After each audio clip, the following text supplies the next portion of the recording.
Hi guys, it's Mimberly and welcome back to Love and Deepspace. We are carrying on with Caleb's story today. I'm a bit nervous because I've been warned this gets bad. Last time was a bit crazy. Bang! With the last wanderer is flattened by an unseen force and scatters debris all in different directions. Caleb! Muddy water is everywhere, but Caleb remains unfazed as he brushes aside the damp strands of my hair. Are you hurt? No, we're good. We're peachy. I'm good, but that person is getting away.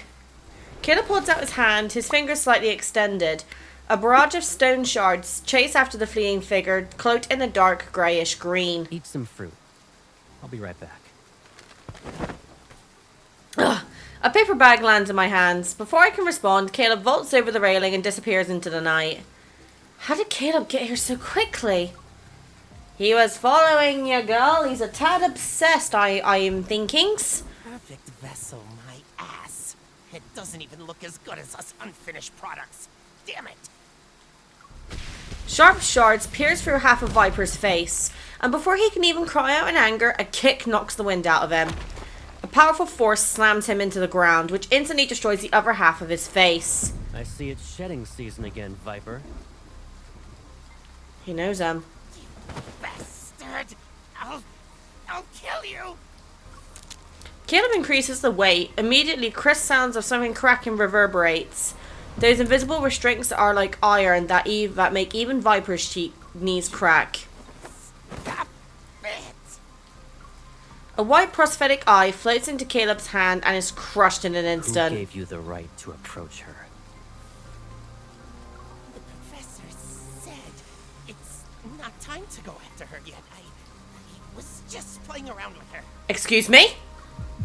It feels as if a swamp is slowly squeezing the air out of his lungs, making it difficult to breathe. There are less than 72 hours before the final cleanup. I'm just reminding you that if you can't retrieve the protocore fragments, you're done for.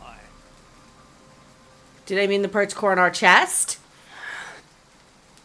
Which hand did you touch her with? This one? He's unfazed by the threat. Click! Viper's left hand is twisted and he almost passes out from the pain. You need to protect her. It's a bit much. Yeah, just a tad. Wouldn't you say your overprotectiveness borders obsessive? Obsessive or obsession? Yes, I was just about to say that. Oh! Raindrops are suddenly suspended in the air. They're like countless silver needles that are ready to pierce him at any moment. He can't even laugh. Caleb crouches down. Meeting Viper's gaze, he slightly smiles. Lay a hand on her again, and I will kill you. Oh, he is going much more Yandere than I thought. This is how I expected Silas to be. Oh my god. Oh god, it's actually sending shivers down my spine. Holy hell. Come on, Mim. You're normally okay with this sort of thing. The hell? Unable to find Caleb, I have no choice but to retreat to the overpass. The sewed part of the paper bag I'm holding leaves a chaotic pattern on my hand. It almost resembles a winding labyrinth. That person knew I had an E for core. Is he an assassin sent by Ever? But he wasn't planning to kill me. It seemed like he was testing his prey. Why are you standing here in the rain? Oh, now you're back, Mr. Obsessive. An umbrella shields me as Caleb reappears. He frowns as he wipes away the water from my face. Caleb, are you okay? I'm fine, but I lost track of him. Having checked Caleb's hand over and over again, my anxiety only dissipates when I confirm he's unharmed. It's okay. I got some of the parts he dropped. I'll take them back to the data analysis. Hopefully there'll be something to learn. We'll talk about it later. Let's go home. He takes off his coat and drapes it over my head. With his arm around my shoulders, his warmth quickly envelops me. Heads up next time you go out. I can't help but worry about you when you're all alone. Something's feeling off with me, peeps. Upon returning home, Caleb ushers me into the bathroom. I'm wrapped in the hot water's warmth. After getting out of the shower, I put on soft loungewear, the rain's chill having faded away. In the living room, I scan parts and upload the data to my watch. A steaming bowl of ginger soup appears on the coffee table. You didn't dry your hair. Again. Freshened up, Caleb brings over a towel. He sits down on the couch and pats the spot next to him. Come here. What if I don't want it? Also, yeah, I've remembered I can put this game up a bit louder. My bad. I comply and hold the bowl of soup while Caleb's towel dries my hair. It's very soothing, and I can't help but narrow my eyes. It's been a while since I've received your service like this. Oh, so you know it's a service. And that's why you always plop onto the bed to play with your phone while your hair's still wet. It's because I know you'll help me. Okay, Pipsqueak. He hasn't changed. I'm still not sure how I feel about the Pipsqueak thing. Through the towel, something taps my head. It's not too gentle or too rough. Though, don't you think you've gotten better at drying hair? Have I? I don't know. I moved out to live in the college dorms. Then I moved again for the DAA after graduating. Looking back, it's been forever since I was really home. That means it's also been a long time since I helped you dry your hair. He tilts my chin before using his fingers to comb through my disheveled strands. There's no rush. We have more than enough time together. Yep. With a promise made, a new thought crosses my mind. What about the Deepspace Aviation Administration? Do they know that you joined the Firespace Fleet? What about your comrade in arms? They don't know. And they won't. It wouldn't be smart to have too many people in on this. They aren't required to know everything about me anyway. My phone screen suddenly lights up. I see a news alert about the explosion in Cascade District. Ah, right, Kevy. He removes the towel from my head and walks to the bedroom. I'll grab the hairdryer. Give me a sec. Wait! Aware of the warnings Kevy's parents gave and the fleet's close surveillance of the siblings, I realize things are in a more sinister light. Is it possible Caleb knows something about this? I don't want to doubt him. Are Kevy's parents important? Are Kevy's parents important? The fleet has used a considerable amount of resources to deal with the explosion incident and their search for Kevy. Is it because Kevy's parents are important to them? The perpetrator and victims are fleet personnel. That means the fleet must take full responsibility and provide answers to the public. Then what will the fleet do if they can't find Kevy? To reassure me, Caleb gently pats my head. His voice softens. Don't worry. They will find him. And if they don't? As I watch Caleb walk away, a sense of guilt creeps over me like an evening mist. Yeah, about that. Oh dear. Peeps, what are we getting ourselves into, genuinely?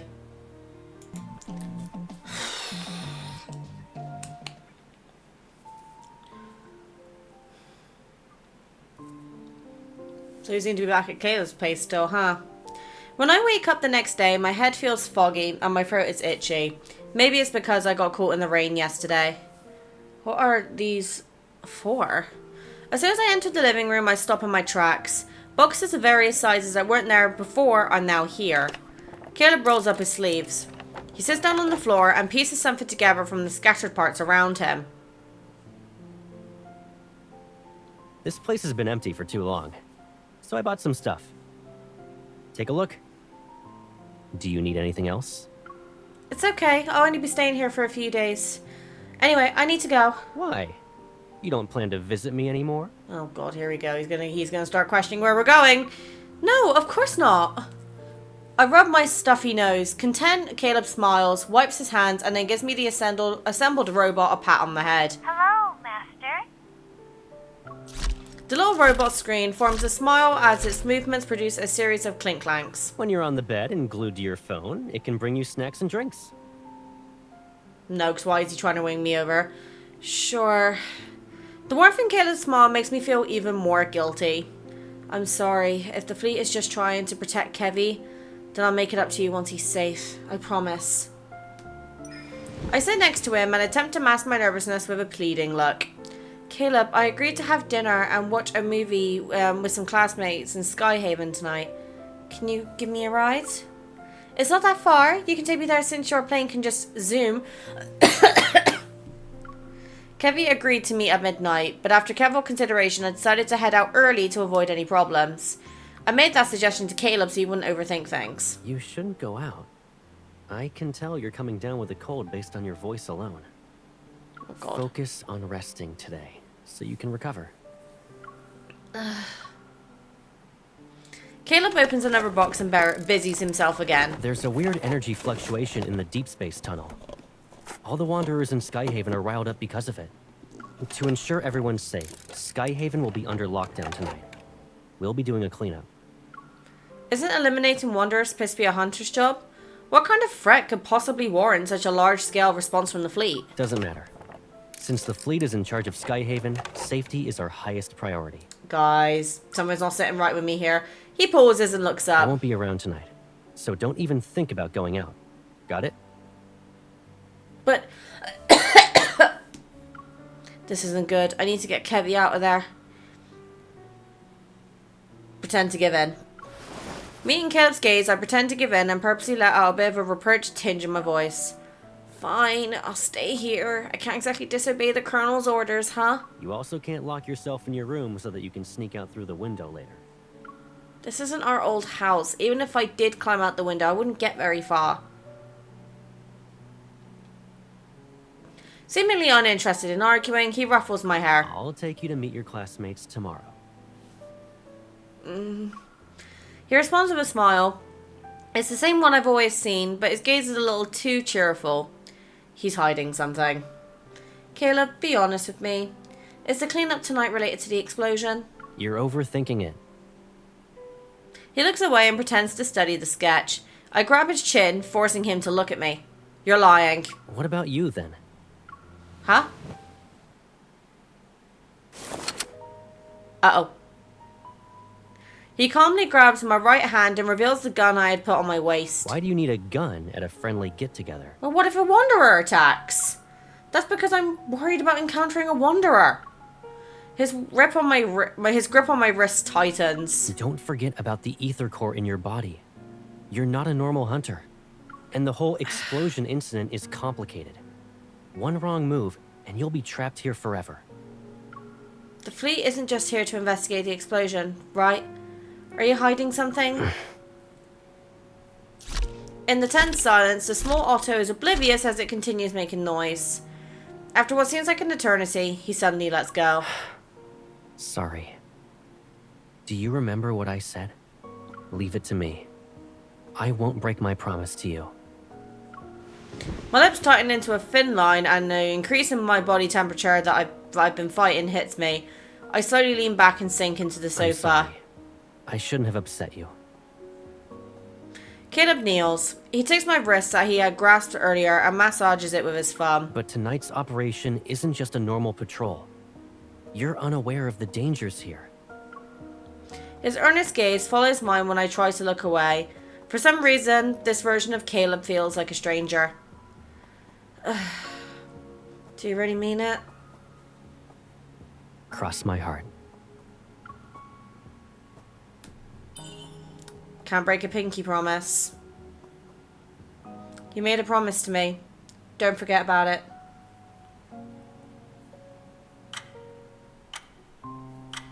As the day draws to a close, I still haven't found an opportunity to leave. I hope that the round-the-clock shuttle service won't be affected by the cleanup. Only when my phone gives me a no-service message do I realise how thorough Skyhaven's lockdown is. Outside, darkness cloaks the scenery with the tree shadows. When it's 11 p.m, I hear the faint creak of a door opening outside. After silently counting to 30, I quietly get out of bed and go to the living room.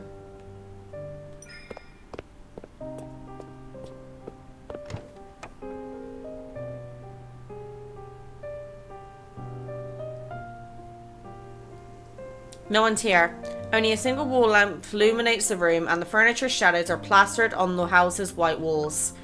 I let out a sigh of relief and try to find my gun that Caleb put away. Looking for something? Shit. Caleb, you're still here. Caleb stands behind me, his arms crossed. The light casts irregular patterns on the floor. I was about to leave. Go ahead. I'm getting something to drink.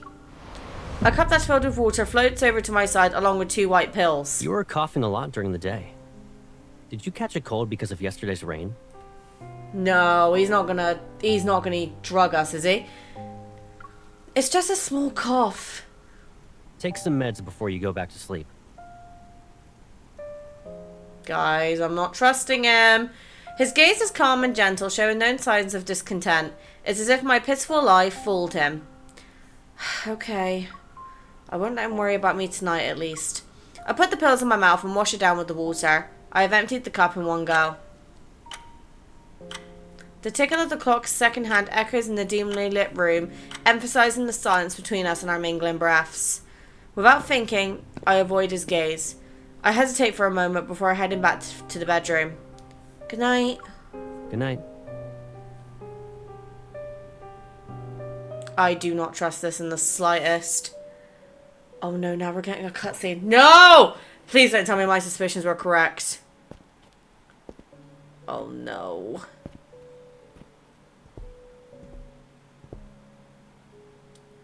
We actually are... Please, we're actually fast asleep. He drugged us, didn't he? Hey.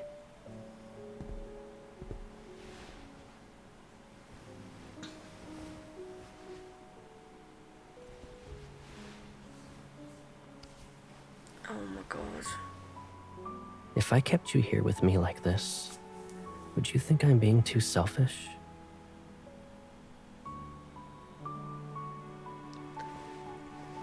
But it's only us now. That is one of the most fucking yandere sentences this man has said so far.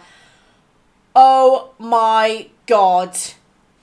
Oh, this is all twisting on his head. I don't like it. I don't like it. This is making me worried.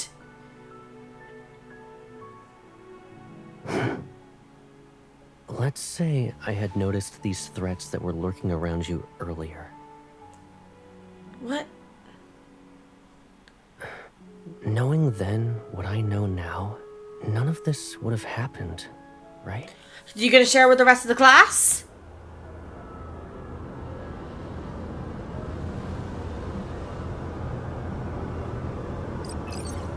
Cleanup operation begins shortly.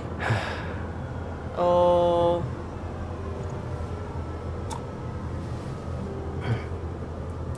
Don't worry. This nightmare will come to an end. I promise.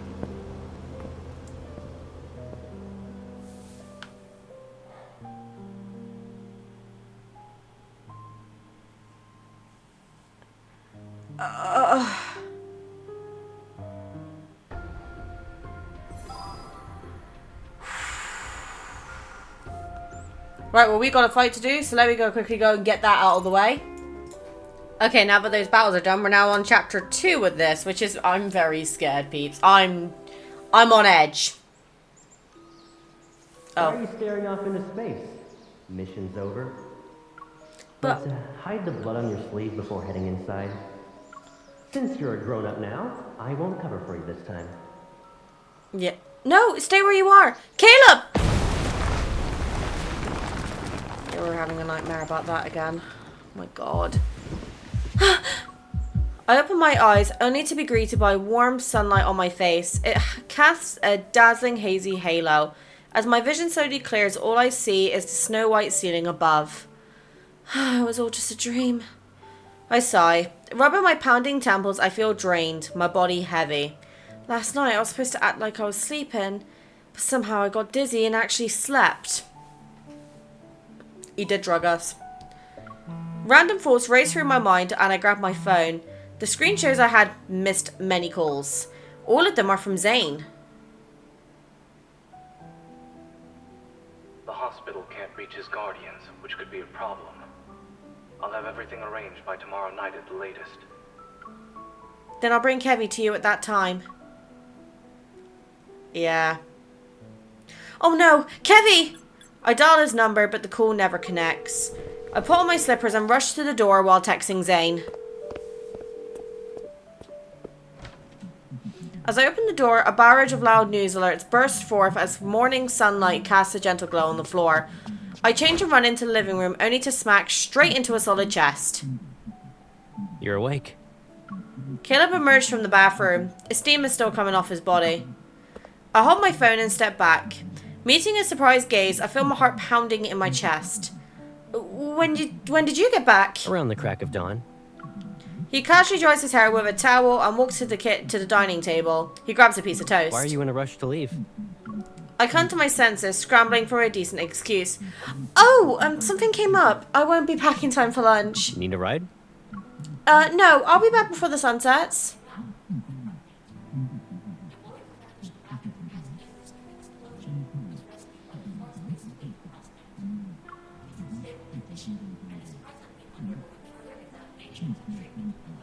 Oh no. I freeze, staring somewhat incredulously at the screen in the middle of the living room. That missing kid's been found? Yep.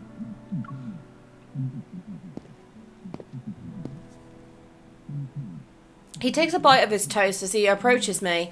He places one hand on the back of the couch, his eyes looking over the news. During last night's operation, they found him in a small garden, not far from the blockade. Oh, and he was holding a fragment of what appeared to be an ether core. Oh, shit. He's okay, and the fleet's currently holding onto that shard. If you're really worried, I'll keep a closer eye on his medical updates for you.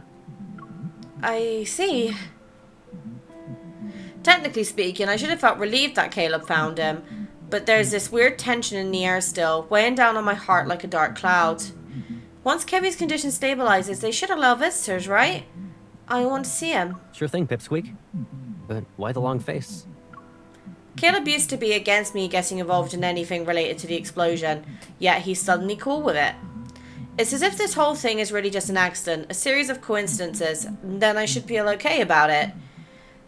I'm worried about him. The question I still want to ask remains in my mouth. I take a deep breath to calm myself and notice the faint scent of something metallic. Almost drowned out by the fragrance of shower gel, it reminds me of blood. I grab his hand. Did you get into a fight during last night's cleanup? Are you hurt anywhere? I'm A-okay. I thoroughly check his hands to ensure there are no injuries. Really, I'm fine. But all of a sudden, a cold hand touches my forehead. looks like your fever's gone. I had a fever? Yeah. As soon as I got back, I heard you calling out to me in your sleep. So I figured I'd make sure you were doing okay. Was it a nightmare or something? About that. It's nothing. Maybe it's because I've been pushing myself too hard lately, or maybe it was the nightmare from this morning. Either way, I feel anxious. I glance at Caleb, who's grabbing a jacket. He nudges my shoulder to direct me elsewhere. Why don't you wash up first? I didn't get a chance to take you somewhere yesterday. Do you want to go out today? I hesitate, and before I can nod, his phone vibrates. It's me. What happened? What's going on? The voice on the other call... Oh, sorry, English. The voice on the other end of the call wipes a smile off of Caleb's face, his brows furrow. All right. What's wrong? He can't say. Mia passed away.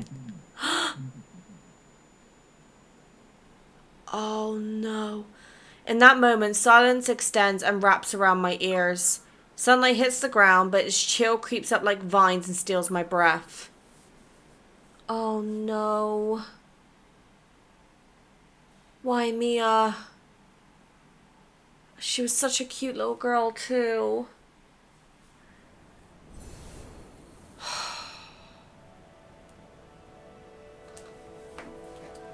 Shit.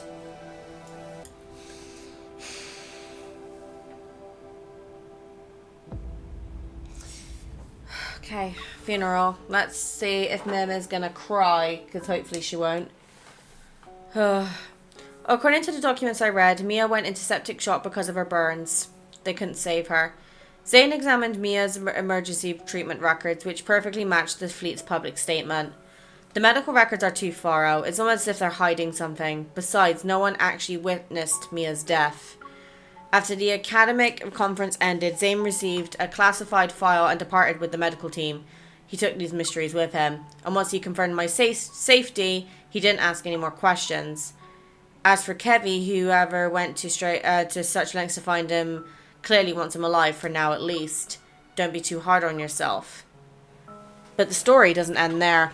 The remains of the siblings' parents were found aboard the small vessel Joseph had taken, which further proves his involvement. The Forest-based fleet stepped in to address public concerns and quickly arranged an adoptive family for Kevy. Everything progressed at an unnaturally rapid pace. Their flawless response was too perfect. It was like watching a chess game where every move had been planned in advance. Is the explosion incident a result of the fleet's negligence? Has the fleet taken any steps to reflect on its actions? With the full-scale lockdown fast approaching, are there any new protocols in place?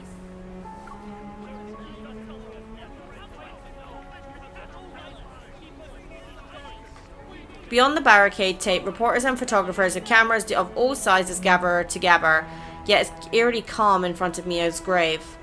When the funeral ends, the crowd disperses. Kevy stands alone by the tombstone, fiddling with the black armband that continues to slide down. His face is smooth and boyish. There are neither crystals nor grief. Kevy, are you okay? Miss? He looks up at me, studying my expression before revealing a smile. Yeah, the professor has been very nice. I'm moving to a new place soon. The professor? Is he the one who adopted Kevy? I'm sorry. I planned to show up that night, but if I had found you sooner... It's okay. The fleet found me in the end. He speaks before I can continue. His expression almost devoid of emotion. He's composed. But I thought you said you didn't want to go with the fleet. Something's still off. Kevy managed to avoid being detective even when they did thorough searches. The fleet didn't find him right until... Don't worry, miss. I'll be okay in my new home. I'll miss my sister. Oh, don't tell me they did something fucked up to the kid. He speaks as if he's stating a fact. And why would a person be sad about something that already became a fact? It's as if I'm the one who's not quite ready to face reality yet. I push down the sadness bubbling inside me and give him Lucia, who's been cleaned. Here's the plushie Mia left behind. It should stay with its owner. Kenvi frowns. He glances at the photo on the tombstone, surrounded by flowers and toys, as if trying to figure out who the person is. I don't like toys. But because it's from you, I'll take it. The confusion in his eyes only lasts a moment. When he looks up again, he has that serene smile on his face.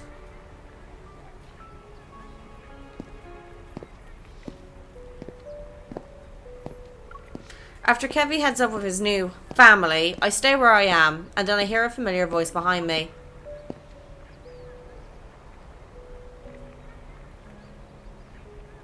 Caleb tips his hat and sets down a fresh bouquet by Mia's grave. I'm sorry. Some fleet business got in the way. It's okay. As your adjutant, it's normal for me to represent you when you need it. For a long time we stand there, silently observing the bright smile on the tombstone. How's Kevy doing? He's doing almost too great to be true. Maybe the kid's just putting up a front. So, he hasn't really come to terms with his family and sister being gone from this world. That can't be right. The doubt echoing in my mind almost escapes my lips. I slowly close my eyes and calm down. In less than 2 days, Kevy's condition completely changed from what I saw that night. This must be the fleet's doing. It seems an unseen force pushed for the rapid completion of Mia's funeral and Kevy's adoption.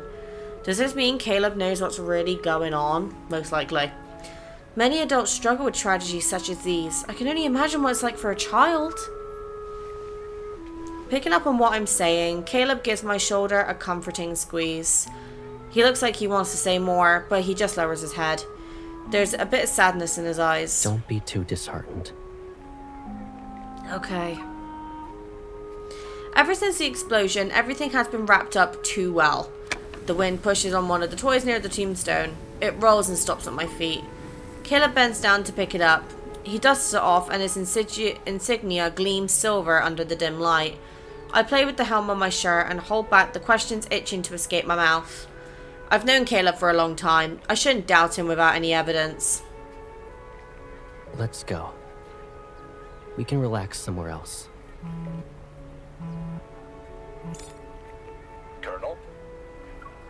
The communication device on Caleb's wrist vibrates. He grimaces. What is it? There's a large group of reporters outside. They're making a scene. I'll see what's going on. Yes, Colonel. Go ahead. I want to spend some more time with Mia. Okay. I'll be right back. Caleb? Just as he's about to leave, I stop him. I want to ask something. I look into that familiar gaze. Letting go of the hem that I've been clutching, I smile at him. No matter what happens, I can always trust you, right? Of course. He moves his arm, seemingly about to ruffle my hair. Yeah, he stops and pats my shoulder. He doesn't want the dirt on his hand to get in my hair. Wait for me. I don't trust it. As more people leave, the cemetery quiets down. I go for a stroll, walking along a gravel path. I'm closer to the exit. But the questions I couldn't bring myself to ask keep flooding my mind. If the Farspace fleet were the ones who caused the explosion, what could their motive be? How much does Caleb actually know? Is there some untold story to how he became a part of the Farspace fleet? Is it related to the ether core fragment? Is that why the fleet was desperate to get their hands on Kevy? But if it was just about the ether core fragment, they wouldn't have rescued him. Unless the kid has something more valuable. a cold breeze interrupts my thoughts. I turn around and see a dark figure behind me. He leans against a tombstone, his tongue darting in and out like a snake. Cracks and blotches decorate his face. In this world, a lot of people want an ether core, but only a select few can handle its power without being devoured. What do you want and why are you here? And finding individuals like that is incredibly rare. It's you again. You're not even pretending to be surprised. Why are you here? To kill you, obviously. How lame. Ignoring his bluff, I pull back my gun. Who are you? Are you one of Ever's assassins or just someone who's interested in the ether core? You managed to avoid the correct answer. He smirks, his expression showing no signs of being amicable. He holds out his hand to me. Let me introduce myself properly. I'm Caleb's friend. You can call me Viper. Seeing how I don't react, he shrugs and takes back his hand. Are you implying that what happened to Kevy was caused by his ability to use an ether core? Don't be too suspicious. Though, seeing you be manipulated like this is annoying. I'm here to lend a hand. Don't you want to know what the fleet and Caleb are really up to? What makes you think that I'll believe you? While I expressed my doubt, he's caught me off guard. Fair point. While we're talking, the faint hum of a car drifts from the cemetery and extends over the wall. I look in its direction. The rear window slowly goes down. Kevy waves at me, an iron fence between us. I can't discern who the person next to him is. It's probably his new guardian. What a lucky kid.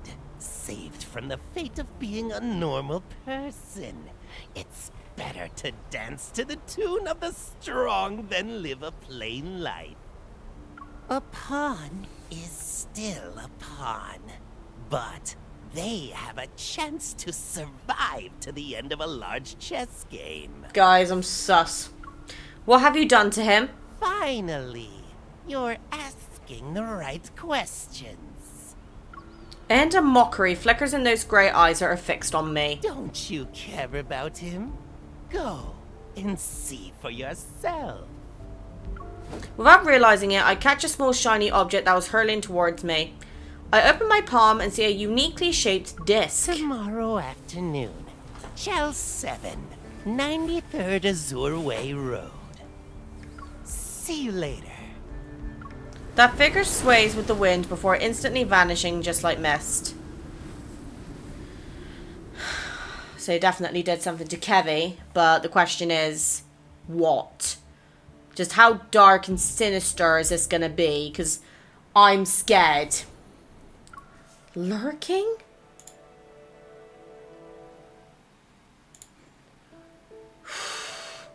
Chels 7, 93rd Azureway Road. A beautiful and secluded villa sits in a white vale. It is impossible to tell whether the building is surrounded by mist or flowing clouds.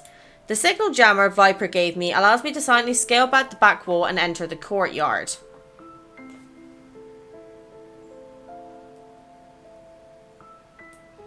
The tree's shadows cast diagonal lines across the grass and meticulously trimmed shrubs. The wrought iron fence enclosing the entire space resembles a carefully crafted prison. What exactly does Viper want me to see? I am very nervous. I am very afraid. I'm fidgeting because I'm nervous. Walking around a tree's shadow, I notice a familiar figure standing in the center of the garden. Miss, you're visiting me. He smiles, seemingly unperturbed by my sudden appearance. It's nice to see you again, Kevy. I respond with a grin that holds an equal amount of warmth to his smile. Is this your new home? Is everything okay? The professor said I'd finish my coursework here. He thinks I'm talented, but I still have much to learn. As I move closer, I find that Kevy is holding on to a tightly colored bird in his hands. I found it in the garden. He pinches his talons and watches the small bird struggle. If I break its wings, it can stay here forever. It will die very quickly, though. The professor said if we damage the bird's neuromuscular system, it won't be able to fly, but it will believe it can. Slowly, it'll get used to its life on the ground. The bird will then forget that it's supposed to fly. A bone-chilling voice, tinged with childlike innocence, sends a shiver down my spine. Kevy, who is the professor? What's he like? I can't tell you. You're not my family. Family, huh? Do you remember Mia? After the fleet found you, did something happen? Can you tell me? My sister? She's dead. The professor said it's wrong to be sad. I shouldn't be sad. I'll have a lot of brothers and sisters. And I'll be strong. I've always believed when you lose a loved one, you're supposed to be sad. But miss, I don't feel that way at all. Should I be sad? Kevy's fingers inadvertently relax and the bird uses this opportunity to flap its wings and soar into the sky. He lowers his head, tears falling onto his hand. A confused expression appears on his face again. I touch his shoulder, ready to speak comforting words. But a faint mechanical noise catches my attention. System error. Attempting a second reboot. The primary personality is attacking the control program.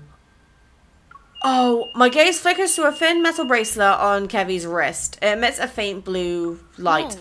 No, it shouldn't be like this. Kevy, are you okay? Can you hear me? But no matter how many times I call his name, Kevy doesn't respond. He stands still. I shouldn't be... I shouldn't forget. His sentences are fragmented. It's as if some program has taken over his mind. The chip. Rereading. Inputting memory. In the blink of an eye, his gaze focuses on me again. Before he can wipe away his tears, he smiles at me, and he slowly shakes my hand off his shoulder. You're visiting me. That's good. It's time for you to go. The professor will be here soon. My chest tightens all of a sudden. Is this what Viper wanted me to witness? Did he want me to see Kevy being manipulated to the point where his memories are being rewritten? Could the fleet be behind this? Or maybe... Someone's coming! Oh my god. As the sound of footsteps draw closer, I jump over the wall and hide in the bushes. Did something happen, Kevy? It's nothing. The bird just flew away. The composed, slightly exhausted voice speaks again. I see you're struggling to restrain the fragmented consciousness that isn't yours. Those memories, emotions, and feelings don't belong to you. Don't let them consume you. All of a sudden, the air goes still. Was that Then, girl, Mia, also part of your plan? my heart races all of a sudden. From just beyond the wall, I hear Caleb's voice. She didn't show any signs of transformation. So why? You're overthinking it. For normal people like her, we don't need to get too attached. Letting your emotions run wild and blaming yourself for every little mistake, it will only hold you back. Caleb is here? It feels like I've been splashed with cold water. A chill runs down my spine as I try hard to stay calm. How is everything going on your end? We'll soon be done with cleanup. As for the salvaging process, we'll pick up the pace. The plan will be starting again. You must ensure she doesn't interfere with it. Otherwise, I won't be able to keep this a secret for much longer. She won't.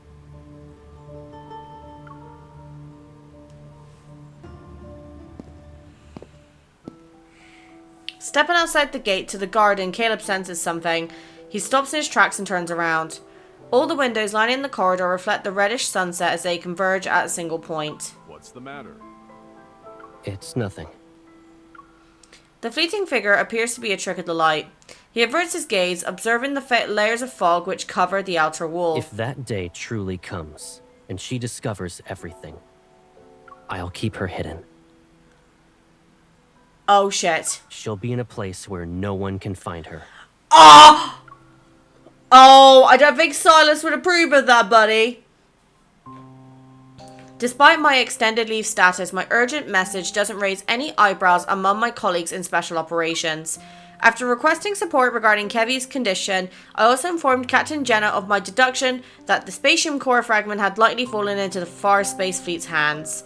In response, she repeatedly emphasizes that Skyhaven's complex situation and would rather miss an opportunity than allow me to attempt a risky acquisition mission. I promised multiple times not to act rashly. Soon enough, Andrew's search yielded preliminary results. Unsurprisingly, looking up Farspace Fleet and mind-controlled chips gave no results. Of course, I understand. As I end the call, the clamor of traffic fills my ears. Above me, interwoven orbital tracks gleam like flowing streams of stars. The bustling scenery around me feels surreal. The moment I stop focusing on work, all the thoughts I've been pushing down start to rise up. Caleb wasn't just aware of the Far Space Fleet's actions. He might have also been involved in this scheme. Could his consistently vague whereabouts and highly classified cleanup be part of it? And what happened to his siblings was definitely not an accident, as the professor claimed. One thing's for certain: even if Mia's death was an accident, the fleet deliberately took Kevy. The fleet must be using some kind of chip to control Kevy and Joseph. They probably have goals that extend beyond obtaining ether core fragments. I lower my gaze and notice a metallic glint from my pocket. The necklace I had given Caleb still adorns my neck. Amidst the chaos these past few days, I forgot to return it. And in my coat's hidden pocket is a new stealth monitoring chip I bought from Special Operations just in case. Forgive me, Caleb. After a few minutes, I finally pull out my phone and dial Caleb's number. Hey. What's up? Nothing really. I just wanted to tell you that my extended leave from the association is ending. I'll be heading back to Lincoln soon. Has the date already been set? No, I've been in Skyhaven for a couple of days and got caught up in all sorts of things. I hadn't had the chance to properly spend time with you. When will you be free? Is right now good? Sure. I'm ready when you are. Do you have a place in mind? I look up. A nearby tower, the Aerospace Center, looms over me, and its spire piercing the sky. Moonlight gently shines over it. It used to be Caleb's stomping ground back when he worked at the Deepspace Aviation Administration. The serene scene changes as the holographic advertisements dancing among the clouds. Head over to the Sunset Promenade on the Aerospace Center's outer wing to witness a typeless supernova thousands of light years away. I heard there's a supernova today. It's not every day we get to see that, right? Let's check it out. Meet me at Sunset Promenade in an hour. She's gonna put the tracker on Caleb. Oh my god. Guys, I'm scared. I'm genuinely scared.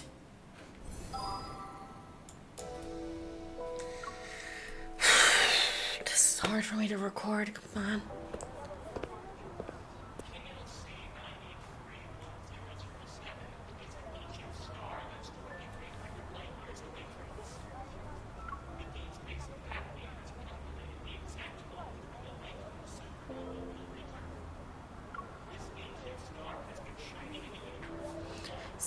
Stepping off the shuttle's platform, I see the scenery of the main island unfold before me.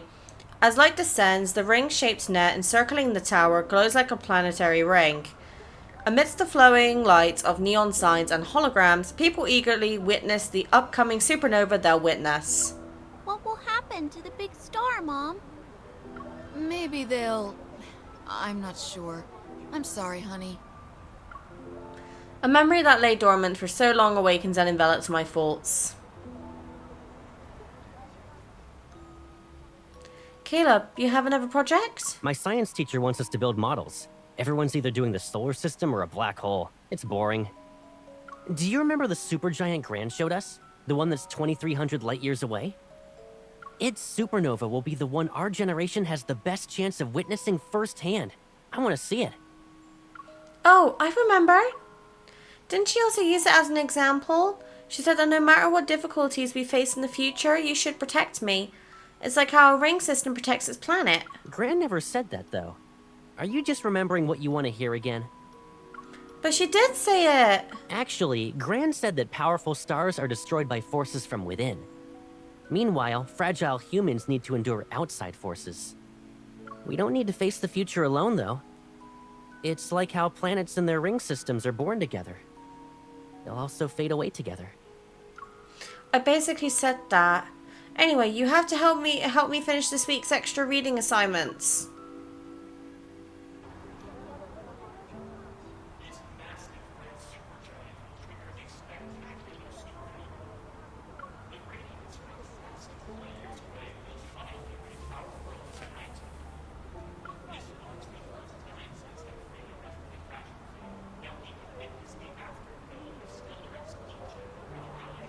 I'm not gonna lie, guys, this is hurting me because like I really like Caleb as a character, but I just can't shake the uneasy feeling with him. I come to my senses. The place is crowded and everyone is trying to find the best spot on the sunset promenade. Someone steps on my foot. As I try to step to the side, I lose my balance and stumble into an unexpected embrace. Sorry for the wait. A hand grabs my wrist. I look up and see Caleb's slightly amused expression. Caleb. In Skyhaven, you can catch a glimpse of cosmic wonders every now and then. Though this is the first time I get to see a supernova. What? Why are you looking at me like that? Why is he acting like nothing happened? Why is it always so difficult to understand what he's thinking? Caleb grins and leans in. Where'd you go today? I just walked around. This place is packed. Hold on tight. Don't get lost, Pipsqueak. I'm not a little girl. Caleb, slow down! He grabs my hand and walks quickly, yet his grip is firm. It reminds me of how we were in school. He always held my hand like this back then. For a moment, I'm stunned. I start to question if the voice I heard this afternoon is really his. How could Caleb change? No, he hasn't changed at all. If anything's different, it should not be him. As I watch him walk, a bizarre idea pops into my head for no reason. Is there something inside Caleb that's controlling him? Is it changing him? Oh, jeez. Over here. I'm scared. On the edge of the viewing platform, Caleb discreetly moves to stand behind me. He acts like a shield from the bustling crowd. Below the glass floor, clouds ripple like waves while a hologram appears to start the countdown. We can see Skyhaven's University clock tower from here. And look at all these fighter jets over there. Is that the aerodrome for Aerospace Academy? Yep.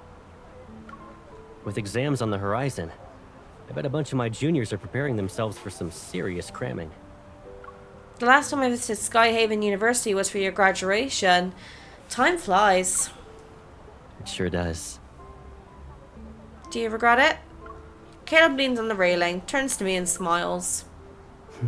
Regret what? Being admitted into Aerospace Academy and becoming those 1 in 10,000 deep space fighter pilots. I hesitate, unable to find the right words. You're on an entirely different path now. It wasn't the one you chose in the beginning. Stuff changes all the time. It's fine. What about you? When you were a kid, you nagged me about using my evol to hold you up high. You even insisted I launch you into space. Do you still dream about exploring the universe? That's just nonsense, kids say. Caleb raises his head. There's a fleeting sadness on his face. I almost wonder if I had imagined it. Back at the shelter, I remember you said your home was beyond the stars.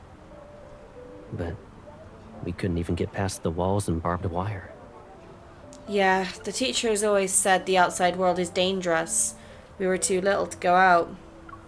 Though when you're cooped up in one place for so long, the outworld can be even more appealing than ever. Yet all we could do was hang out on the rooftop and count the fighter jets flying past us.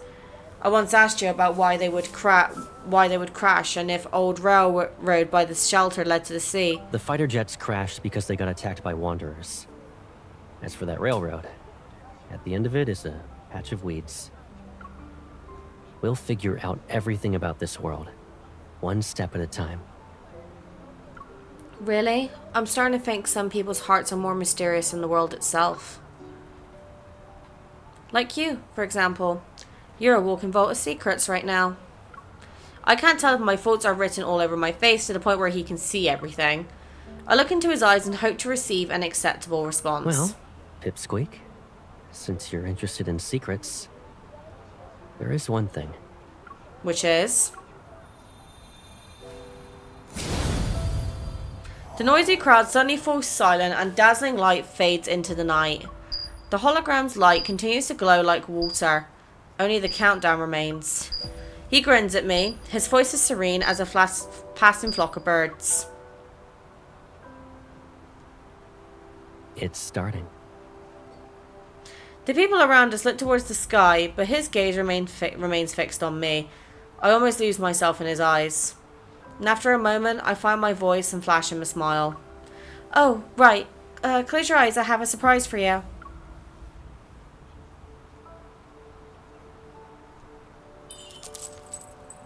I pull out the necklace from my pocket and put it around his neck. Who gives the same gift twice? Okay, but who lost a precious gift from others? If it disappears again, there won't be a next time. All right. I promise I won't lose it again. Suddenly, a distant ringing fills the sky.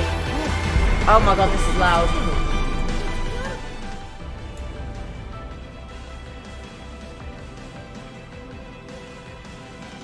God, they actually animated this. Jesus.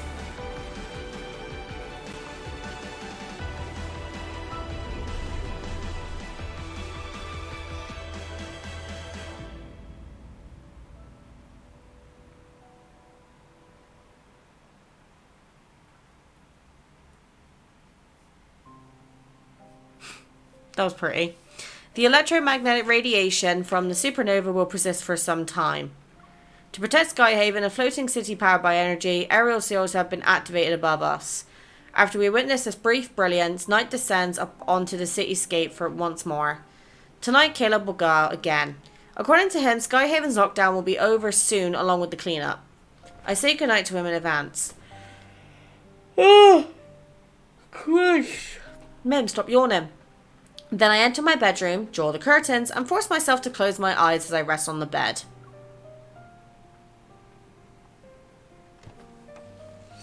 In these dark hours of the night, I eventually hear the door being pushed open. The faint sound of footsteps draws closer. Realizing it's Caleb, I keep my breathing steady. As I pretend to be asleep, a gentle touch lands on my forehead.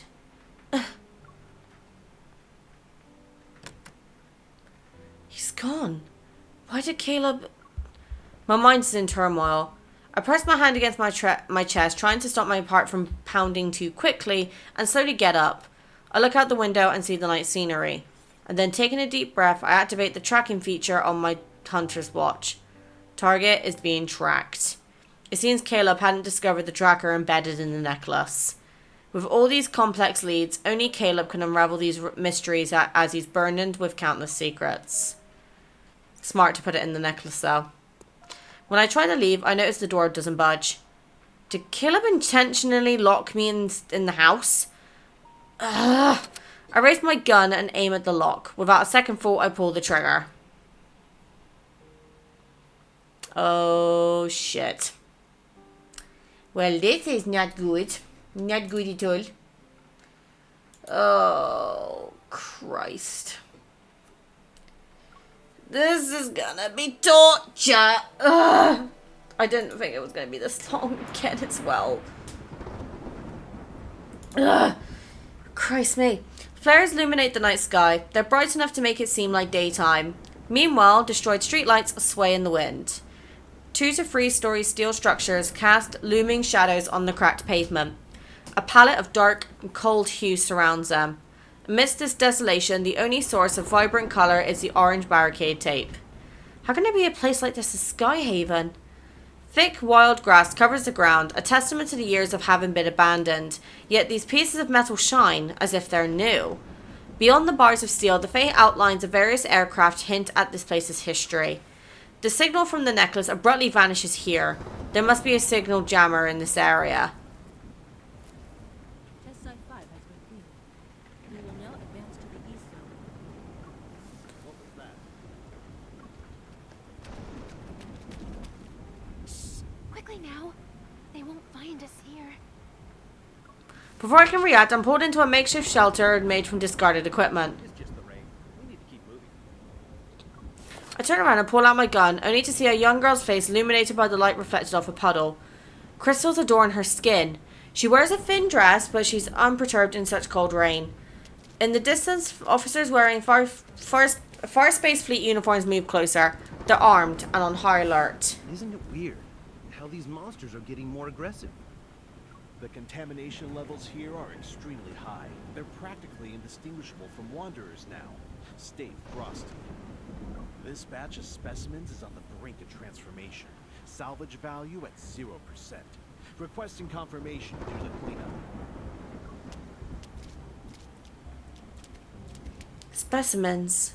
Is she one of them? The crystalline growths on the girl's body are similar to Kevy's, but far more severe. She's almost completely transformed into one of the monsters from the M109 zone. Hey, can you check if I'm still alive? Is my heart still beating? Urging me, the girl grabs my hand and presses it to her chest. I look down. A fist-sized cavity covered in crystals is in her chest. Within it, a large crystal pulsates and eerily glows in the place where her heart should be. How? What happened to you? Her skin, drained of all its colour as she stands in the rain, betrays the weight of her memories as she cowers. As I was dying, someone whisked me away from the ward and took off the white cloth on my face. They made a promise. After one experiment, I could live again. Who wouldn't want that? As she speaks, the crystal creep further up her neck, yet she appears oblivious to them. It's a shame. If I passed the test, I could have been the professor's daughter. Curling up into a ball, she hides her face and muffles her sobs. The rain covers her anguish. The professor, he's the one who took in Kevy under the pretense of adoption. Professor, who gave us a second chance at life. He's our father. They're doing human experimentation, and anyone who basically passes the test then becomes a part of the professor's family. Anyone who doesn't... Oh, I did not expect Love and Deepspace to get this dark. Now I know for sure he was the one talking next to Caleb at the villa. He's definitely involved within this experiment, and he must have something to do with the Far Space Fleet.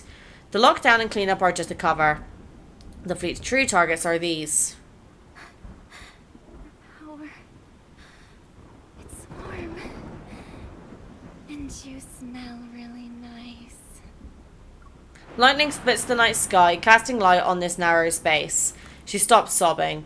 The girl raises her head and I see her tear-streaked face. Click! The crystals fall. Those dark eyes are consumed. They are only empty eye sockets reminiscent of eye holes in a mask. Can I eat you? She seems to lose consciousness, but then her cold fingers grab my wrist. Your strength. Give it to me. Nope. Sensing her abnormal strength, I swiftly pull back, and I use the momentum to throw the girl off balance and force her to fall to her knees. Raindrops trickle down her temple. Her skin is like a human's. I hesitate for a moment before reaching for my gun. That single moment costs me, and a sharp pain shoots up from my knee. The crystalline spikes protruding from her shoulders pierce my left leg. My blood mixes with the rain. I said, you should let me eat you. It's as if a silent signal has been given. Several figures emerge from the shadows and stagger towards me. Black crystals have almost engulfed every part of their bodies. They're barely recognizable as humans from their outlines. The cracking sound of burning flesh resounds in my ears again. Their silhouettes blur with the ones I remember from the N109 zone. No, these things are already here. They're all here for the ether core? As they close in, I have no choice but to fight through the pain. I push the girl away, and holding my gun, I struggle to stand. Bullets cut through the rainfall and pierce the legs of two figures at the front of the group. However, they don't stop. Gritting my teeth, I aim for the shoulders of these people. Another shot rings out, and the girl's twisted convolutions come to an abrupt stop, but I didn't pull the trigger. The figure before me dissipates into energy particles. It's similar to how a wanderer disintegrates after death. I found the missing specimens. Stop them. Shit. Several lights shine harshly and I hear the synchronized sound of guns being drawn. A bullet whizzes past my ear, yet those people who have been shot multiple times continue to lunge at me. Amidst the howling winds, the space in front of me distorts. A vortex appears, sucking in and tearing in apart 2 or 3 looming figures. What is that? The rain stops, and the smoke from guns and crystal particles appear to be suspended in time. Shit. Though the veil of rain drops, an indifferent face gradually comes into focus. Raindrops are deflected away. Caleb. Uh-oh. Frozen in place, I don't know if I should call out his name. What are you doing here? I should be the one asking you that. I bite my lip before speaking in a more serious tone. These monsters and wanderers are actually what you're cleaning up, right? He takes a step forward and seizes my wrist with a lot of strength. How do you see? In this world, there will always be people who want your power. In a dance of light and shadow, his expression remains indiscernible, and before I can open my mouth, the cries of wanderers fill the air. I avert my gaze. The remaining figures struggle against the vortex and the metaflux slowly dissipates. As the winds screech, the energy particles coalesce into a large wanderer. It roars before advancing towards Caleb. Caleb, be careful. You're the one who needs to be careful. With a stern expression, he grasps my shoulder and pulls me behind Are him. you trying to prove you're strong enough to trespass into restricted zones by yourself? At night? You should only do that sort of thing when you're not throwing yourself into danger.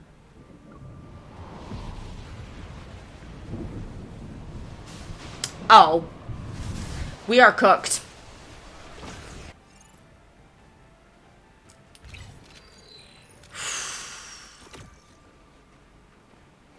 Okay, let me get this out of the way first. Jesus Christ, I need a break. Holy hell. Why is this chapter called Dark Side? That's making me very nervous. The fleet ship cruises smoothly in the sky as it's currently on autopilot. It resembles a colossal beast lurking in the night. Outside the porthole, an endless stream of stars flickers like a shimmering wave of light.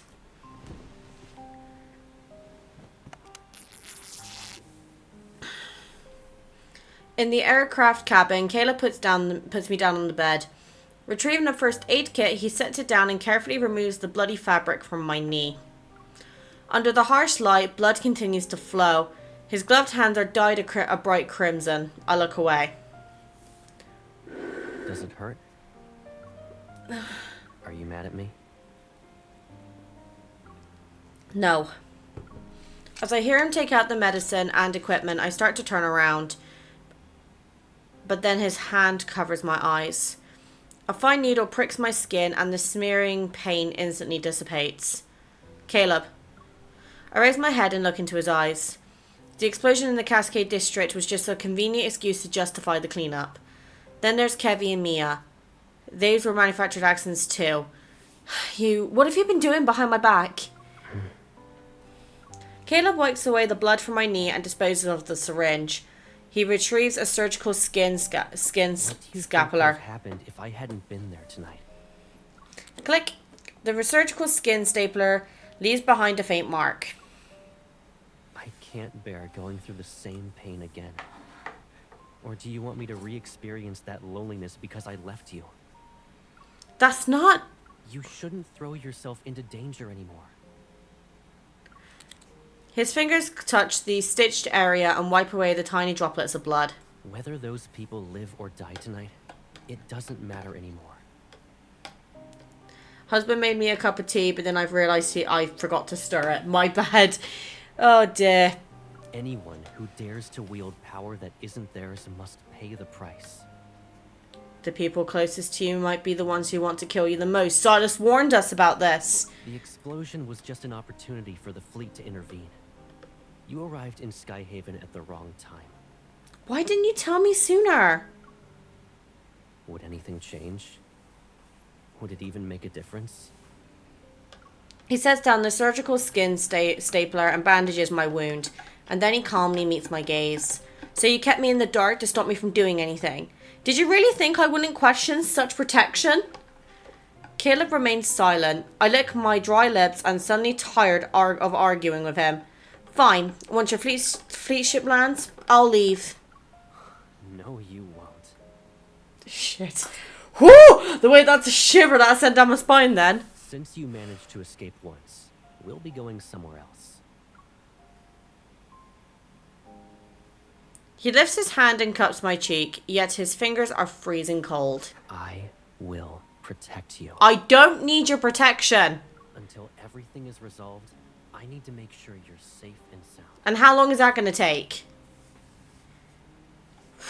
Shit, that sent a shiver down my spine. Who knows? But since he ordered us to take good care of her, he's probably not a nobody. With the mission over, Caleb takes me to the special care unit on this far space fleet ship. I can't even step outside of it. The walls, white as snow, are adorned with all sorts of medical devices, their multicolored indicator lights dancing incessantly. I don't know his rationale or how exactly I'm being kept here, though I couldn't care less right now. Maybe she's also getting sent to Colonel. How is she? The medical examination is done.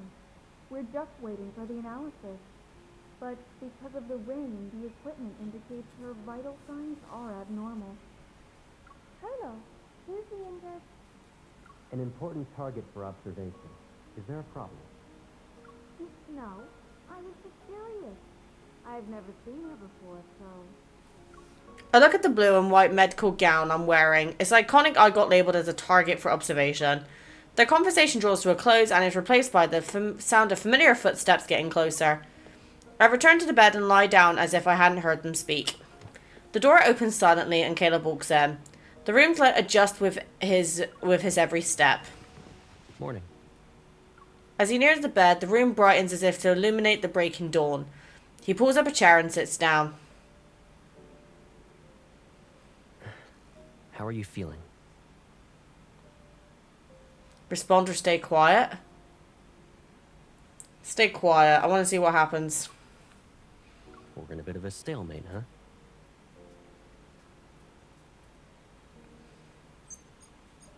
Caleb touches the vital signs monitor on the wall and various data values appear in midair. My heart rate, my breathing rate, everything but my current mental state is right in front of him. Caleb, I need to leave. You'll be out of here soon enough. He meets my gaze, his words seemingly admonishing me. When? Depends on when your vital signs return to normal. Since last night, I've heard the same response 3 times now. A question takes hold of me. It sends a shiver down my spine. Caleb. It's been a while since I said his name like that. Touched, Caleb's gaze finds mine. Yes? When you made me take cold medicine that night, it wasn't just because you were concerned about my health, right? You already figured out everything, right? Aren't I pathetic? Ask. And this is all just an excuse. You never planned to let me go from the beginning. I had enough of him not telling me the truth. I take the cup from the table and throw it at him. The cup collides with his body and then shatters into pieces. Did that help you calm down? The water droplets fall and drench his immaculate uniform. yet his gaze remains unfazed. The person before me stays composed. The Caleb I once knew is gone. Get some rest. It'll help you relax. I'll check in on you later tonight. He really thinks keeping us cooped up in here is going to help us calm down. What reality is he living in? If I was in that situation, I'd be fuming. Oh, please tell me we can get out. We can escape and get out of this. Because, oh my lord. Ugh. Groggy, I open my eyes again. The world outside has already descended into darkness. A few lights twinkle like fireflies in the heavy mist.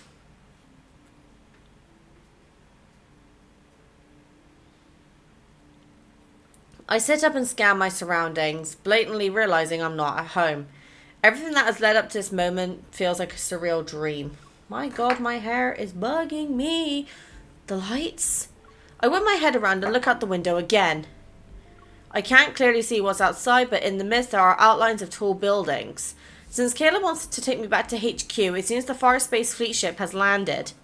It's a starship that spends most of its time in the sky and doesn't always touch the ground. So... What's wrong? Where does it hurt? I feel cold for some reason. My head is spinning and I can't see anything. Hold on. I'll call for the doctor. In one swift move, I pick up her limp body, place her on the bed and tuck her in. Sorry. Oh, we're doing a sneaky escape. After putting on the nurse's face mask and uniform, I push the cart along as I leave. Several officers wearing uniforms approach me. I lower my gaze and walk past them. But before I can breathe a sigh of relief, a voice calls out to me. Excuse me, nurse. How can I help you? I turn around and make sure I don't stutter as I speak. A fleet officer walks up to me. He frowns as he gives me a once-over. You're heading toward the armory. Why does a nurse need to be there? I'm sorry, I thought the pharmacy was this way. I calmed down and lied to him without missing a beat. I guess the person who gave me directions misunderstood my question. Fortunately, this explanation seems to have fooled him. He nods and points to the corridor in the opposite direction. The pharmacy is over there. The armory is a restricted area, so you shouldn't be wandering around. Okay, thank you, sir. I haven't even taken a few steps when that fleet officer calls out to me again. Wait. Is there something else you need? You have stabilizers there, right? He grabs 3 syringes from a box on the cart. He shows me the number on his chest. I'm taking some with me. Write it down on the list later. He finally vanishes after making a turn around a corner, and my heart finally relaxes. What did he mean by stabilizer? I pick up a syringe from the box and turn it over to look at its label. Drug name, Sizebezon. It can be used to combat emotional outbursts, enhance cognitive functions, and help patients stabilize their mental state. Oh, only those with Turing chips may use this. This drug should not be used daily. Oh. You planted a mind control device in me. It's that chip. The chip. Rereading. Inputting memory. That chip must be the Turing chip. That fleet officer must also have one. An absurd thought pops into my head. If chip implementation is common in the fleet, then Caleb might have gotten it too. In that case, maybe everything he's done so far wasn't of his violation. Could the changes in his behaviour also be related to the Turing chip? For a moment, I can't tell if I'm onto something or trying to excuse his actions. A few meters away, a large door suddenly opens. I hear a very familiar voice speak. Journal. Shit. My heart skips a beat. I retreat and try to hide in a corner of the corridor. Before I can see who's with Caleb, however, he turns. His back blocks my view. I heard you'll lead the fleet on a patrol through the depths of the Deepspace tunnel in 3 days. The Fountain of Otome is about to enter its next phase. A banquet will be held in your honor before you leave. I can't attend the celebratory banquet anyway. I have some personal matters to deal with. The higher-ups gave the order. You shouldn't ignore them. Caleb doesn't speak for a moment before he responds in a lower voice. Speculating on other people's shots isn't my forte. And since I've taken your place, I can order you to leave. Oh god. Caleb reaches out and presses the sensor on the wall. The door rises. The man grunts as he leaves. Come here. In the empty corridors, Caleb suddenly turns around and looks at where I'm hiding.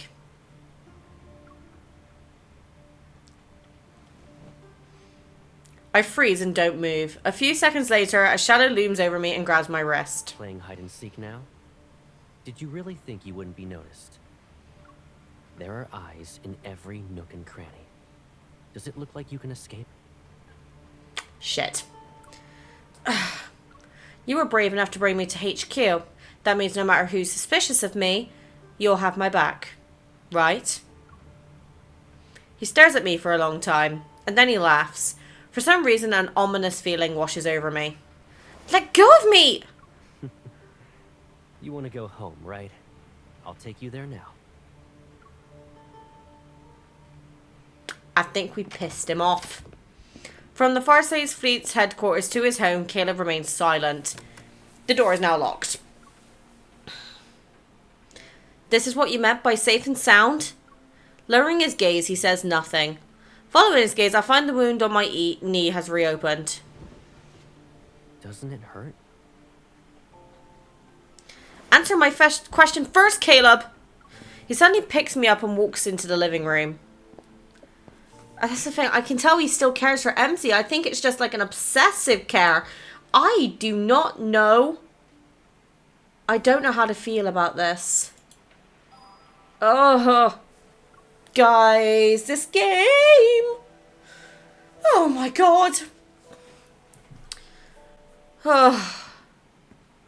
Okay, now we got a cutscene. Oh, Christ. Sit first. We need to tend to your wound. Is the Colonel ordering me around, or is Caleb worried about me?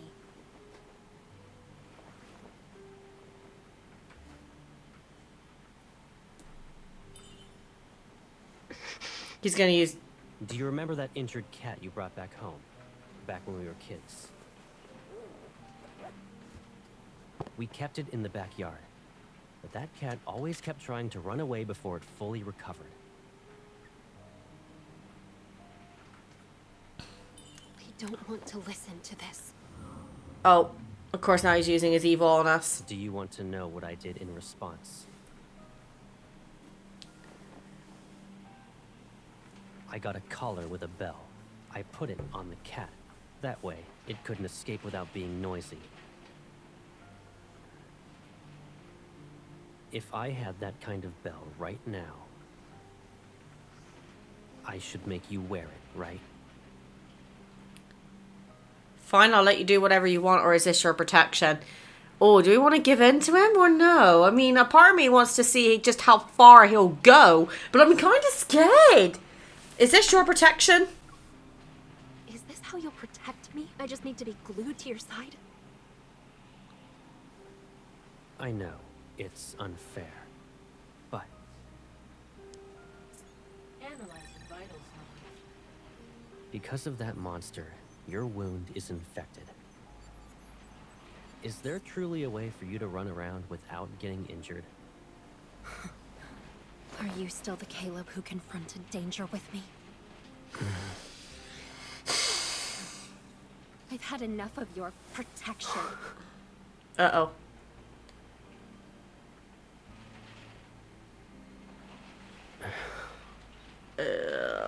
I'm so uncomfortable right now. If being with me only brings you pain, then just put up with this for 3 more days. What are you going to do? Tie up loose ends. And then, all of this will be over. I just need 3 days. 3 days later. Our reporters out in the field confirm the lockdown will be lifted after being in effect for weeks. The Farspace Fleet assures everyone that the explosion in the Cascade District will not happen. After all this is over, the fleet will return to the Deepspace tunnel. You'll be safe, for now. In other words, you'll just disappear again and not even say anything? I'll be gone. Aren't you happy that you won't have to see me then? Oh, fuck me. I'm about to leave. It'd be nice if we had a meal together. So, I have to listen to the Colonel even when it comes to eating and drinking now? You can be mad, but don't let it affect your health. Oh, there's the bloody apple again. Growing up, we knew each other so well. Better than most, even. I could see through your lies when you'd blink. Bite your lip, and I could tell you were upset. In that case, tell me, what am I thinking about right now? I wonder, how did you turn into someone I hardly recognize? Oh, I know. You're thinking some chip got put into my brain, right? And now I'm no longer who I used to be? Yeah. What if I told you I was always like this? What? Your life has threats around every corner. The people who are after your power, who want to hurt you, they should all just disappear. You're only safe when you're by my side. I'd rather face danger head-on than safely live like this. I don't need you. You don't need me? Is that what you think? Oh god! Oh god! Alright. Ah! What do you need? You can tell me. We can return to Lincoln if that's what you want. If you want to return to the past, we'll rebuild our old house and move in together. If one house isn't enough, I'll build you a whole maze. I'm scared. I'll decorate it with everything you could ever want. It will be the most beautiful, stunning garden you've ever seen. No one will be able to find you ever again. I'll protect you forever. Ah! Okay. Oh my god. That was the look of a obsessive yandere if I've ever seen it. Oh my god. I did not expect info to go this deep. Holy shit. Oh my god. I'm speechless. Caleb, you can't just... You're very important to me, and no one could ever replace you. Really? Except for Silas, but... I always held myself back and endured day after day after day. It was suffocating. Oh god. But now, I'm tired of playing these games. What? Rest in peace, Apple. He shall be missed.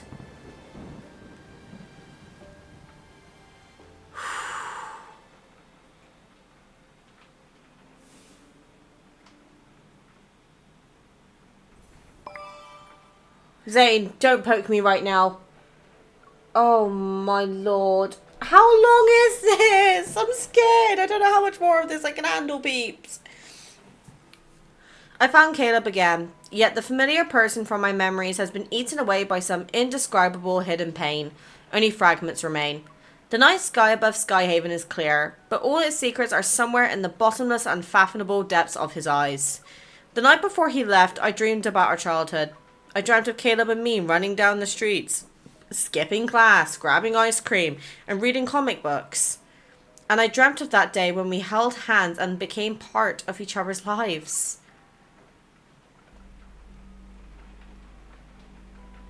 Remember this. From now on, I'll always be by your side. It's okay. I'll always be there for you, and I won't hurt you. Why are you crying here by yourself? Who bullied you? It's okay. I'll avenge you. Hold my hand. You won't have to worry about losing your way when I'm here.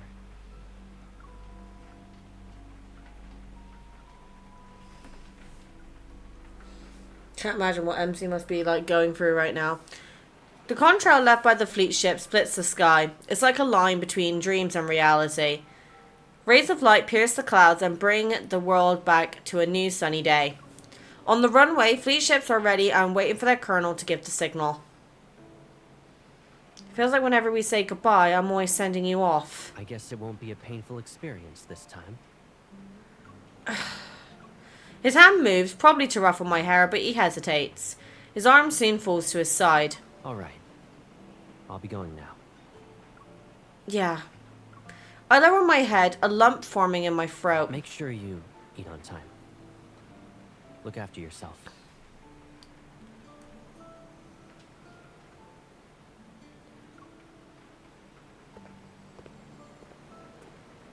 Caleb turns around, his back disappearing as he gets further and further away. The fleet ships take off and disappear into the sky, becoming specks in the distance.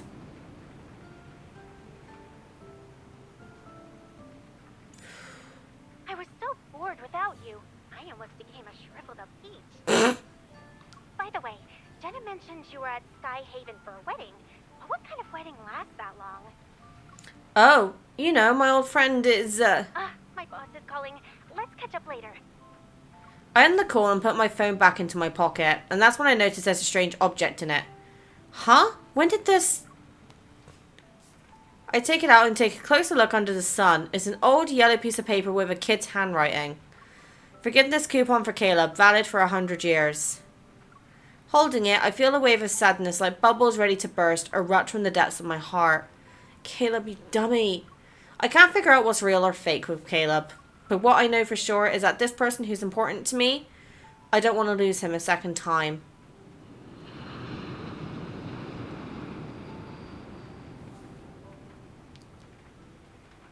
The Farspace fleet has the spatium core fragment, and with that, the chapter on the explosion incident draws to a close. However, Mia's fate is enshrouded in mystery, and Kevy's future is uncertain with that chip. This isn't an ending, but the beginning of another story. An invisible web has been cast with the ether core acting as a lead ball.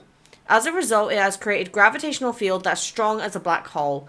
Ever, the Farspace fleet, myself, who knows how many more pieces are being pulled in. Either way, they're slowly or quickly rolling into a void. The Turing chip, the Fountain of Anti, those patients turned into monsters via experiments. Everything seems to lead back to one source. The professor who's lurking in the shadows.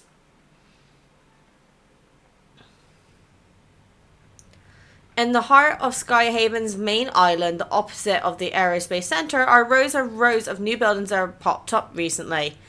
Inside one of them, researchers are scurrying around with papers and walking into different labs. They're preparing to announce the latest breakthrough of the century, so there's no room for mistakes. Caleb suddenly stands in the elevator as it climbs to a non-existent floor that only can be accessed via special clearance. The doors slide open and he walks down a grey corridor towards an arched door. A device with a faint green light scans his eyes and then the door quietly opens. Before him, a scene unfolds. It's vastly different from the dull grey and white of his surroundings earlier. A seemingly endless expanse of lush green trees stretches out under a glass dome and silver shiny roof. Or shiny silver roof, in Mimcan English. First, we went ahead and recycled those abandoned flux necklaces. Then, we paid the N109 zone a visit to get info on Anikainen. You won't get information on my husband, he's too smart for that. Our Skyhaven gig is almost over. Where's our next stop? We practically spoiled Ever, and those old people in the fleet. We're like their personal hitmen. Does he ever stop talking? Don't think I won't beat you up because you're a kid. You two, stop arguing. The professor said we're family, and families are all about love and kindness. I don't recognize that voice. Viper leans against a massive tree. He puts his hands behind his head as he grumbles to himself. The other two are sitting nearby, a little boy and a girl wearing a black dress. Where's Mr. Overprotective? Did he check in on his little hunter girl again? Healthy relationships are ideal, but the twisted ones, that's where the drama... Before he can even finish, his head is made to spin 180 degrees. He finds himself staring into that brooding gaze. What's more frightening is that this person is genuinely smiling at him. Your attempts to mess with me are lacking in creativity. Where's the professor? Inside. And can't you at least put my head back in place before you go? A small mechanical bug flies in. It perches onto his finger for a second before darting into the vegetation. Oh god. 14 years ago, Josephine and her team defected. They kept quiet about that kid being the best test subject. Grandma. The Gaia Research Center was destroyed during the Chronorift catastrophe, and then the N109 zone took over. Good job, Silas. Taking over M109 zone. With Onikainus and those gangs around, retrieving their old experimental data and equipment is not an easy thing. Josephine and her researchers have been using fake names for years and kept this achievement of theirs a secret. And that's why the shopkeeper has run to Silas for protection. Oh. Investigation has paid off. Not to mention, Josephine and her traitors got what they deserved. Assholes. That means you found the child who disappeared back then. Us. From what we've seen and how she's been acting, her powers haven't activated yet. The man with salt and pepper hair glances to his side. The youngster has entered the room. Compared to that broken thing, I'm a weapon perfectly primed forever. Caleb calmly looks up and stares at the hologram in the air. It displays a massive hospital ward. In the darkness is a figure who's barely visible. I've been waiting for many years. The man on the hospital bed finally peeks out of the gloom. Half of his face is on the thinner side. His skin is so pale that it's almost transparent, and his voice carries the weight of pure fatigue. So, don't make me wait anymore.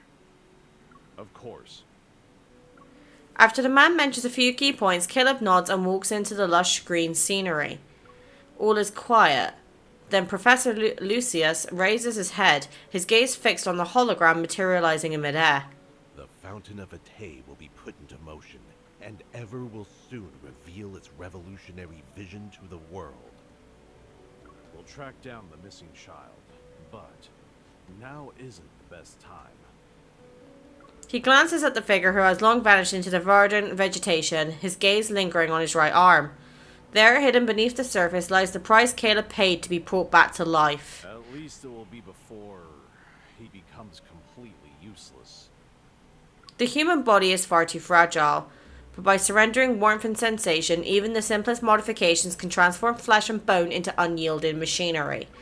Electric currents will soon course through the neutral network, numbing everything, taking control of everything until they completely replace him, turning him into a weapon, perfectly crafted for the task. Oh God, no! The old man smiles at the thought, anticipation glinting in his eyes. He looks forward to the day it happens.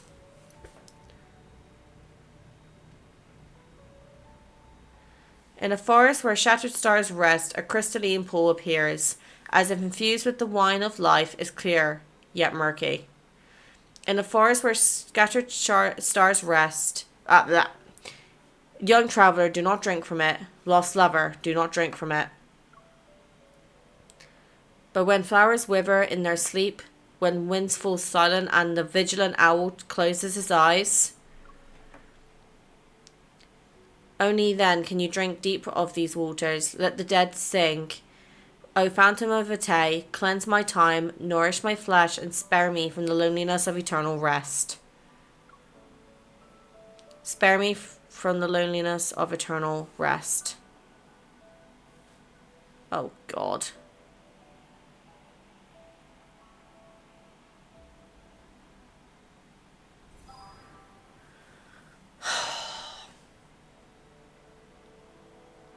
Let me just check if there's anything after these fights. Give me a minute. Okay, guys, I've just finished off all the fights. That is it. For now. Oh my God. After all of that, I genuinely do not know what to think.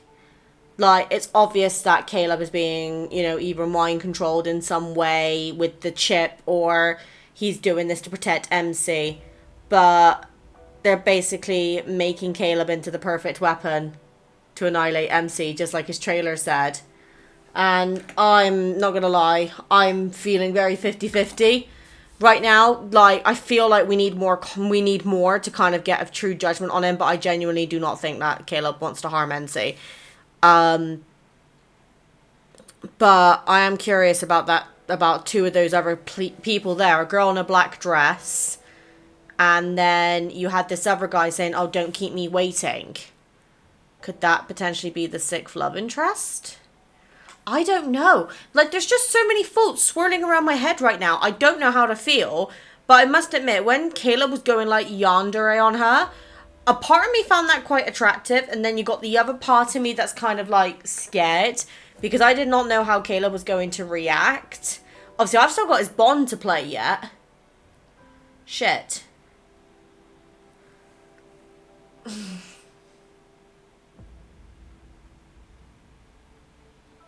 I'm speechless. Genuinely, for the first time for a while, I genuinely don't know how to end off this video. Guess the only thing I can say is see you next time.